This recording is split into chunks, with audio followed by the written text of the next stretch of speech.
कहानी में एक लड़का अपनी जान बचाने के लिए रेत पर गिरते है।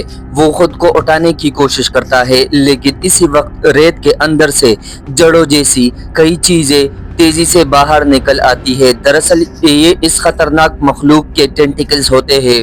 वो टेंटिकल्स देखते ही देखते इस लड़के के पूरे जिस्म से लपेट जाते हैं और इसका खून चूसने लगते हैं। लड़का दर्द से चीखता रहता है, लेकिन इसके दोस्त जाकर भी इसकी कोई मदद नहीं कर पाते। सिर्फ चंद सेकंड में वो टेंटिकल्स इसे पूरी तरह जकड़ लेते हैं और देखते ही देखते इसका पूरा जिस्म रेत के अंदर गायब हो जाता है। लेकिन सबसे खौफनाक बात ये थी कि ये सिर्फ एक इंसान के साथ नहीं होने वाला था, क्योंकि इस पुरस्कार रेत के नीचे छुपी हुई वो मखलूक हर इंसान का खून पीने के बाद मुसलसल बड़ी और ताकतवर हो जाती है। आखिर ये मखलूक थी क्या, और इन लोगों ने ऐसी कौन सी गलती कर दी थी जिसकी वजह से एक पूरा साहिल इनके लिए मौत का जाल बन गया। इसे समझने के लिए हमें कहानी की शुरुआत में जाना होगा। तो शुरू होती है रात के वक्त, जहाँ कुछ दोस्त साहिल पर पार्टी करने के लिए आए होते हैं। वहाँ सब लोग खूब एंजॉय करते हैं। कुछ लोग गाना गा रहे होते हैं, कुछ डांस कर रहे होते हैं और कुछ गेम्स खेलने में मसरूफ होते हैं। माहौल बिल्कुल मामूल के मुताबिक होता है और किसी को जरा भी अंदाजा नहीं होता कि चंद घंटों बाद यही जगह इनके लिए कब्रिस्तान बनने वाली है। तभी उन्हें वहाँ एक अजीब और काफी बड़ी चीज दिखाई जाती है। इन्हें समझ नहीं आता कि आखिर ये चीज क्या है, इसलिए वो इसका मजाक उड़ाने लगते हैं और इसे थोड़ा नुकसान भी पहुंचा देते हैं। किसी को भी ये एहसास नहीं होता कि वो कोई आम जानवर या समंदरी चीज का हिस्सा नहीं, बल्कि एक बहुत बड़ा अंडा था। इन्हें बिल्कुल अंदाजा नहीं होता कि जिस चीज के साथ वो मजाक कर रहे हैं वो ही आगे चलकर इनकी सबसे बड़ी मुसीबत बनने वाली है। पार्टी करने के बाद सब दोस्त काफी थक जाते हैं, अपनी अपनी गाड़ियों में ही सो जाते हैं। सुबह होते ही एक एक करके सबकी आंखें खुलने लगती है। उन्हीं में से एक लड़की का नाम मार्शा होता है, जो एक मेज पर सो रही होती है। जैसे ही उसकी आंख खुलती है, अचानक उसकी तबीयत खराब होने लगती है और इसे के होने लगती है। बाकी दोस्तों को लगता है कि शायद रात की पार्टी की वजह से इसकी तबीयत खराब है, लेकिन मार्शा को अंदर से कुछ बहुत अजीब महसूस हो रहा था।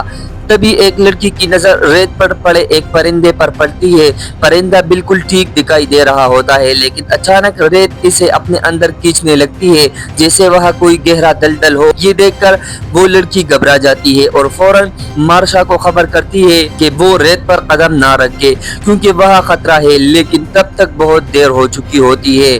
मार्शा पहले ही रेत पर कदम रख चुकी थी और इसका पाँव आहिस्ता आहिस्ता रेत के अंदर जाने लगते हैं। वो पूरी ताकत लगाकर अपना पाँव बाहर निकालने की कोशिश करती है, लेकिन कामयाब नहीं होती। वो अपने हाथों का सहारा लेकर खुद को बाहर खींचने की कोशिश करती है, लेकिन इसके हाथ भी रेत में फंस जाते हैं।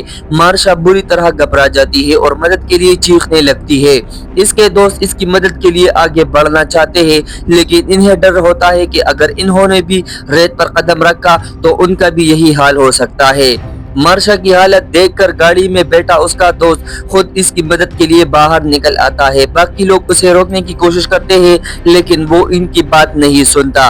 जैसे ही वो रेत पर कदम रखता है, इसका पाँव फिसल जाता है और वो मुंह के बल रेत पर गिर जाता है। गिरते ही इसका जिस्म रेत के साथ चिपकने लगता है। वो खुद को उठाने की कोशिश करता है, लेकिन रेत इसकी स्किन तक को अपनी तरफ खींच रही होती है। इसका जिस्म बुरी तरह जख्मी होने लगता है और इसे समझ आ जाता है कि यह जमीन पर गिरना कितना खतरनाक है। इसके दोस्त गाड़ी स्टार्ट करके इसे खींचने की कोशिश करते हैं, लेकिन गाड़ी भी स्टार्ट नहीं होती।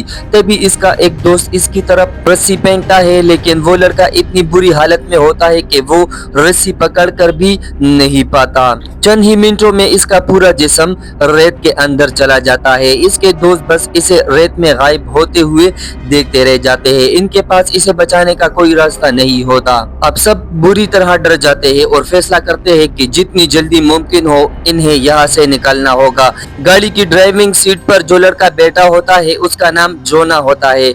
वो बार बार गाड़ी स्टार्ट करने की कोशिश करता है, लेकिन गाड़ी किसी तरह भी स्टार्ट नहीं होती। इसी दौरान वहाँ एक भारी भरकम आदमी भी मौजूद होता है, जो एक ड्रम में फंसा हुआ होता है। जब वो हरकत करने लगता है तो इसके दोस्त फौरन उसे खबरदार करते हैं कि बिल्कुल मत हिलना, अगर तुम नीचे गिरे तो ये रेत तुम्हें भी अपने अंदर खींच लेगी। लेकिन वो आदमी इनकी बात को मजाक समझता है क्योंकि इसने अपनी आंखों से कुछ नहीं देखा था। वो इस वक्त सो रहा था। इसे दर्द होने लगता है, इसलिए वो दोबारा हरकत करने लगता है। तभी एक लड़का उसे पुरसुकून रहने के लिए कहता है कि उन्होंने मदद के लिए फोन कर दिया है और कुछ ही देर में कोई ना कोई इन्हें बचाने जरूर आ जाएगा। वो आदमी इसकी बात मान लेता है और खामोशी से रहने लगता है, लेकिन हकीकत ये थी कि यहाँ फंसने लोगों के लिए मदद के लिए कोई आने वाला नहीं था। अब मार्शा की दोस्त सोचती है अगर उन्होंने कल इसी साहिल पर पार्टी की थी तो उस वक्त ये रेत बिल्कुल आम क्यों थी। यहाँ और भी लोग मौजूद थे, लेकिन अब इनमें से कोई नजर क्यों नहीं आ रहा। ऐसा ऐसा उन्हें एहसास होता है कि शायद बाकी लोग भी इसी रेत के अंदर गायब हो चुके हैं। अब उन्हें समझ आता है कि वो सिर्फ इसलिए बचे हुए हैं क्योंकि वो बराह रास्त रेत पर खड़ी नहीं होते, बल्कि अपनी गाड़ियों या ऊंची जगहों पर मौजूद थे। तभी ड्रम में फंसे हुए आदमी को धूप से परेशानी होने लगती है। इसका जिस्म ड्रम के अंदर फंसा होने की वजह से वो ठीक से हरकत भी नहीं कर सकता। इसका दोस्त इसे सनस्क्रीन पे कर देता है और कहता है कि इसे लगा लो, शायद तुम्हें कुछ राहत मिले। सनस्क्रीन लगाने के बाद उसे कुछ आराम मिलता है। इसी दौरान सबकी नजर उस पुरस्कार चीज पर पड़ती है जो उन्हें रात में मिली थी और जिसे उन्होंने नुकसान पहुंचा दिया था। दिन की रोशनी में अब साफ दिखाई देता है वो कोई आम चीज नहीं बल्कि एक बहुत बड़ा अंडा था। इनकी गलती से वो अंडा टूट चुका था और इसके 2 टुकड़े हो चुके थे। अब उन्हें एहसास होता है कि इसके अंदर जो भी मखलूक थी वो बाहर निकल चुकी होगी। उन्हें शक होता है कि शायद वही मखलूक इस रेत के अंदर रहती है और लोगों को रेत में खींच कर खा रही है। और उनका शक इस वक्त मजीद पक्का हो जाता है जब मार्शा की दोस्त रेत की तरफ एक चीज फेंकती है और रेत उसे फौरन अपने अंदर खींच लेती है। अब उन्हें यकीन हो जाता है कि मखलूक इसी रेत के नीचे मौजूद है। जोना समझ जाता है कि सिर्फ बैठे रहने से वो यहाँ से नहीं निकल सकते, इसलिए वो खुद कुछ करने का फैसला करते हैं। वो एक स्केट बोर्ड उठाता है और इसे गाड़ी के पास रखकर इसके सहारे मेज तक पहुंचने की कोशिश करता है। शुरू में वो कामयाब रहता है, लेकिन मेज के करीब पहुंचते ही स्केट बोर्ड अचानक फिसलने लगता है। जोना का पाँव भी फिसल जाता है और वो रेत के करीब पहुंच जाता है। तभी रेत के अंदर से कोई चीज बाहर निकलती है और इसके पेट से टकरा जाती है। जोना किसी तरह खुद को संभालते हुए मेज के ऊपर चढ़ जाता है। वहां पर एक बैग रखा होता है जिसमें कुछ स्नैक्स होते हैं और इसमें से एक पिन निकाल कर खाने लगते हैं, लेकिन अचानक उसे भी कै होने लगती है। जब उसकी नजर अपने पेट पर पड़ती है तो वहाँ कई गहरे जख्म दिखाई देते हैं। ये वही जख्म होते हैं जो रेत के अंदर मौजूद उस मखलूक ने उसे दिए थे। सब दोस्त ये देखकर बुरी तरह घबरा जाते हैं, लेकिन जोना इन्हें समझाता है कि वो इसकी फिक्र ना करे और अपनी हिफाजत के बारे में सोचे। वो अपनी ड्रिंक्स भी पैक कर देता है ताकि जिन लोगों को प्यास लगी है इनकी प्यास बुझ जाए। लेकिन कुछ ही देर में जोना के पेट का दर्द बढ़ने लगता है और इसके जख्मों से खून बहने लगता है। इसके दोस्त ये देखकर रोने लगती है। जोना उसे हौसला देता है और कहता है कि रोने की जरूरत नहीं, सब लोग मजबूत है। इसके बाद वो वही लेट जाता है। तभी गाड़ी में बैठी एक लड़की को याद आता है कि इनके तमाम मोबाइल फोन गाड़ी में की डिग्गी में रखे हुए हैं। अगर किसी तरह वो फोन निकाल ले तो मदद के लिए कॉल कर सकते हैं। एक लड़की खुद ये खतरा मोल लेने के लिए तैयार हो जाती है। वो गाड़ी के पास जाती है और डिग्गी खोलने की कोशिश करती है, लेकिन डिग्गी नहीं खुलती। काले बालों वाली लड़की उसे कपड़े का एक टुकड़ा पकड़ाती है ताकि अगर इसका तवाजुन बिगड़े तो वो इसे पकड़कर खुद को संभाल सके। इसके बावजूद डिग्गी भी नहीं खुलती। तभी जोना की दोस्त इसे एक रॉड देती है और इसे डिग्गी खोलने की कोशिश करती है। आखिरकार वो लड़की डिग्गी खोलने में कामयाब हो जाती है, लेकिन तभी दूर से इन्हें एक आदमी आता हुआ दिखाई देता है। वो साहिल का सुपरवाइजर होता है। सबकी तवज्जो उसकी तरफ चली जाती है और इसी दौरान डिग्गी अचानक बंद हो जाती है, जिससे इस लड़की की उंगलियां इसके अंदर फंस जाती है और वो दर्द से चीखने लगती है। सुपरवाइजर वहां पहुंचकर इन लोगों को देखता है और सोचता है कि शायद ये लोग नशे में है और कोई अजीब हरकत कर रहे हैं, लेकिन वो उसे बताते हैं कि वो बहुत बड़ी मुसीबत में है। वो अपनी गाड़ी उनकी तरफ लाता है और जैसे ही बाहर निकालने लगता है सब उसे खबरदार करते हैं कि रेत पर कदम मत रखना, लेकिन जब वो रेत पर उतरता है तो सब हैरान रह जाते हैं क्योंकि रेत उसे कुछ नहीं करती। सुपरवाइजर पहले जोना के पास जाता है और इसके पेट पर बने जख्म देखकर हैरान रह जाता है। इसके बाद वो ड्रम में फंसे आदमी को बाहर निकालने की कोशिश करता है, लेकिन इसका वजन बहुत ज्यादा होता है, इसलिए वो अकेला उसे बाहर नहीं निकाल पाता। वो इनसे कहता है कि वो जल्द ही अपनी टीम को बुलाकर सबको रेस्क्यू करवा देगा, लेकिन उसे समझ नहीं आता कि आखिरकार ये लोग यहाँ क्या कर रहे हैं। जोना की दोस्त उसे पूरी कहानी बताती है। वो कहती है कि इनकी दोस्त की उंगलियां गाड़ी की डिग्गी में फंस गई है। सुपरवाइजर इसके पास जाता है, लेकिन इसकी मदद करने के बजाय उल्टा गुस्सा करने लगता है। जोना की दोस्त भी उस पर चीखने लगती है और कहती है कि क्या उसे दिखाई नहीं दे रहा कि वो लोग कितनी बड़ी मुसीबत में है। वो उसे बताती है कि वो रेत पर नहीं आ सकते क्योंकि ये रेत इनके दो दोस्तों को पहले ही निगल चुकी है, लेकिन सुपरवाइजर इनकी बात पर यकीन नहीं करता। वो कहता है अगर रेत इतनी खतरनाक है तो फिर वो खुद इसके ऊपर कैसे खड़ा है। वो उन्हें नीचे आने के लिए कहता है, लेकिन जोना और इसके दोस्त जानते थे कि अगर उन्होंने रेत पर कदम रखा तो इनकी जान जा सकती है। गुस्से में सुपरवाइजर अपनी गन निकाल लेता है, तभी इसकी चाबियां रेत पर गिर जाती है। सब उसे फौरन खबरदार करते हैं कि रेत पर हाथ मत लगाना, लेकिन वो इनकी बातें नहीं सुनता। जब वो चाबियां उठाने के लिए रेत को चूमता है, रेत इसके हाथ को अपने साथ चिपका लेती है। सुपरवाइजर के पास पेपर स्प्रे होता है। वो उसे रेत के अंदर मौजूद मखलूक पर इस्तेमाल करने लगता है, लेकिन इसका कोई फायदा नहीं होता। मखलूक इसके हाथ का एक हिस्सा बुरी तरह काट देती है और इसके हाथ से खून निकालने लगती है। वो दर्द से चीखने लगता है। जोना की दोस्त नीचे उतरकर दूर से पेपर स्प्रे उठा लेती है, क्योंकि इसे उम्मीद होती है कि शायद आगे चलकर ये चीज इस मखलूक के खिलाफ काम आ सकती है। दूसरी तरफ सुपरवाइजर पूरी रेत में गिर जाता है और देखते ही देखते रेत के अंदर गायब हो जाता है। अब जोना की दोस्त और इसके साथी सोचने लगते हैं कि आखिर सुपरवाइजर को शुरू में रेत ने कुछ क्यों नहीं किया। तब उन्हें समझ आता है कि इसके जूते काफी मजबूत थे और इनके नीचे ऐसे फाइबर लगे होते हैं जो रेत को बराह रास्त इसके पैरों तक पहुंचने नहीं दे रहे थे। अब एक लड़का कहता है कि अगर वो अपने पैरों पर भी तौलिया या इस तरह कोई चीज बांध ले तो वो रेत के ऊपर चल सकते हैं। इसके साथ ही इसकी तरफ तौलिया फेंकते हैं, लेकिन इसे पकड़ने की कोशिश में वो लड़का केबिन से नीचे गिर जाता है। जैसे ही वो रेत पर गिरता है, रेत के अंदर से जड़ों जैसी कई चीजें बाहर निकलती है। दरअसल ये इस मखलूक की टेंटिकल होते हैं। वो टेंटिकल इसके पूरी जिस्म से लपेट जाते हैं और इसका खून चूसने लगता है। चंद ही लम्हों में वो भी रेत के अंदर गायब हो जाता है। यही वो खौफनाक मंजर था जिससे हमने कहानी की शुरुआत में की थी।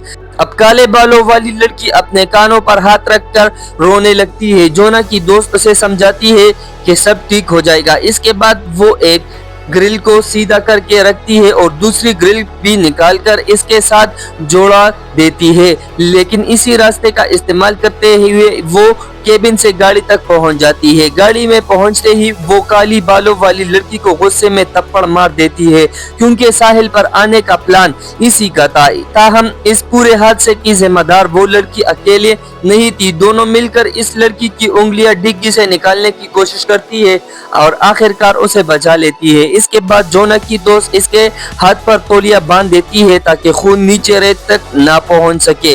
दूसरी तरफ ड्रम में फंसा भारी भरकम आदमी मुसलसल दर्द से परेशान हो रहा होता है और इसका जिस्म ड्रम के अंदर फंसे होने की वजह से सूजने लगता है और इससे खून निकलने लगता है। जब इसका खून नीचे रेत पर गिरता है तो रेत के अंदर से कई टेंटिकल्स बाहर निकलने लगते हैं। अब मखलूक को पता चल चुका था कि वह इंसान मौजूद है। इसी दौरान तीनों लड़कियां ग्रिल को जोड़कर गाड़ी से मेज तक एक रास्ता बना देती है। काली बालों वाली लड़की इसी रास्ते से जोना तक पहुंच जाती है। जिस लड़की की उंगलियां डिग्गी में फंसी थी वो जोना की दोस्त से कहती है कि अब तुम आगे जाओ। उसके हाथ से मुसलसल खून निकल रहा था और उसे डर था कि अगर खून रेत पर गिरा तो मखलूक इन पर भी हमला कर देगी। जोना की दोस्त भी किसी तरह इसके पास पहुंच जाती है और अब आखिर में जख्मी उंगलियों वाली लड़की ग्रिल पर चलने लगती है। वो तकरीबन महफूज जगह तक पहुंचते हैं कि इसके हाथ से खून की एक बूंद नीचे रेत पर गिर जाती है। अचानक मखलूक रेत से थोड़ी बाहर निकल आती है और उसे देखकर लड़की डर जाती है और इसका तवाज़ुन बिगड़ जाता है और वो ग्रिल से नीचे गिर जाती है और मखलूक इसे भी पूरी तरह रेत के अंदर खींच लेती है। दूसरी तरफ ड्रम में फंसे आदमी के आसपास भी टेंटिकल्स मुसलसल बढ़ते जा रहे थे। काली बालों वाली लड़की अपने पैरों पर कई तौलिए बांधकर रेत के ऊपर चलने की कोशिश करती है। इस बार इसे कुछ नहीं होता। ये देखकर वो काफी खुश हो जाती है और सुपरवाइजर की गाड़ी के ऊपर पहुंच जाती है। ड्रम में फंसा आदमी भी उसे देखकर खुश होता है और इसे लगता है कि अब शायद वो वहां से निकल जाएंगे, लेकिन तब पता चलता है कि टेंटिकल्स इसके ड्रम को नीचने से तकरीबन खाली कर चुके हैं। इसके बाद वो मजीद बड़े होकर इसके पूरे जिस्म के गिर्द लपेट जाते हैं और इसे भी रेत के अंदर खींच लेते हैं। अब तक इस मखलूक ने इतने ज्यादा लोगों को अपना शिकार बना लिया था कि वो पहले से कहीं ज्यादा बड़ी और ताकतवर हो चुकी होती है। अब वो सुपरवाइजर की गाड़ी तक पहुंचती है और इसे जोर जोर से हिलाने लगती है। गाड़ी के ऊपर खड़ी काली बालों वाली लड़की अपना तवाजुन खो देती है और नीचे गिरती है और नीचे गिरते वक्त इसका सर गाड़ी से टकरा जाता है और वो बेहोश हो जाती है। अब जोना की दोस्त तकरीबन अकेले रह जाती है। जोना पहले से ही बुरी तरह जख्मी था और बाकी लोगों की हालत भी खराब थी। आहिस्ता आहिस्ता रात हो जाती है। कुछ वक्त बाद काली बालों वाली लड़की को होश आता है। वो एक एयर मैट्रेस जैसा सामान निकालती है और इसके सहारे जोना को गाड़ी तक ले जाने की कोशिश करती है। जब जोना की दोस्त भी इनके पीछे पीछे आने लगती है, तभी मखलूक अपने एक टेंटिकल की मदद से गाड़ी के दरवाजा बंद कर देती है। और अब एक और खौफनाक बात सामने आती है कि मखलूक के टेंटिकल्स अब चमक रहे होते हैं और इनमें से नीली रोशनी निकल रही होती है। लेकिन जोना की दोस्त हिम्मत नहीं हारती। वो गाड़ी के ऊपर पहुंचती है और वहां उसे गैसोलीन का एक कैन नजर आता है। मखलूक इस कैन को पकड़ लेती है और इसे छोड़ती ही नहीं। जोना की दोस्त बगैर वक्त जाए किए दूसरा गैसोलीन का कैन उठाती है और गाड़ी के चारों तरफ गैसोलीन फैलाने लगती है और इसका कुछ हिस्सा मखलूक के ऊपर भी गिर जाता है। इसके बाद वो गैसोलीन में आग लगा देती है। आग लगते ही मखलूक के टेंटिकल्स जलने लगते हैं और वो बुरी तरह तड़पने लगती है। जोना की दोस्त फौरन गाड़ी के अंदर जाती है और दोबारा दरवाजा बंद कर लेती है। मखलूक दरवाजा खोलने की कोशिश करती है, लेकिन आग की वजह से उसकी ताकत तेजी से कम होने लगती है। कुछ ही देर बाद वो खुद रेत के अंदर गायब हो जाती है। रात काफी हो चुकी थी और तीनों बचे हुए लोग बुरी तरह थक चुके थे, इसलिए वो गाड़ी के अंदर ही सो जाते हैं। सुबह होते ही इनकी गाड़ी के शीशे पर कोई दस्तक देता है। बाहर एक आदमी खड़ा होता है जो पुलिस ऑफिसर जैसा दिखाई देता है। जोना की दोस्त गाड़ी से बाहर निकलती है और रेत पर कदम रखती है। इस बार इसका पाँव रेत में बिल्कुल नहीं फंसता। काली बालों वाली लड़की भी बाहर आ जाती है और दोनों वहां से निकलने लगती है। उन्हें लगता है कि पिछली रात आग में जलने की वजह से वो मखलूक मर चुकी है और अब रेत मुकम्मल तौर पर पुरसुकून है। लेकिन इस पूरे हादसे के दरमियान सबसे अफसोसनाक बात ये होती है कि जोना अपने पेट पर लगे शदीद जख्मों की वजह से दम तोड़ चुका होता है। फिर मूवी के आखिरी मंजर में एक बहुत बड़ा ट्विस्ट सामने आता है। जिस मखलूक को वो मुर्दा समझ रहे थे वो हकीकत में जिंदा होती है और समंदर के अंदर कहीं मौजूद होती है और इसका अगला निशाना कोई छोटा सा साहिल नहीं बल्कि पूरा शहर होता है। यानी खतरा अभी खत्म नहीं हुआ था और इसी के साथ ये कहानी भी खत्म हो जाती है। तो दोस्तों, कैसी लगी आपको ये कहानी हमें कमेंट करके जरूर बताना और मजीद वीडियोस के लिए हमारे चैनल को भी सब्सक्राइब कीजिएगा। Thanks for watching.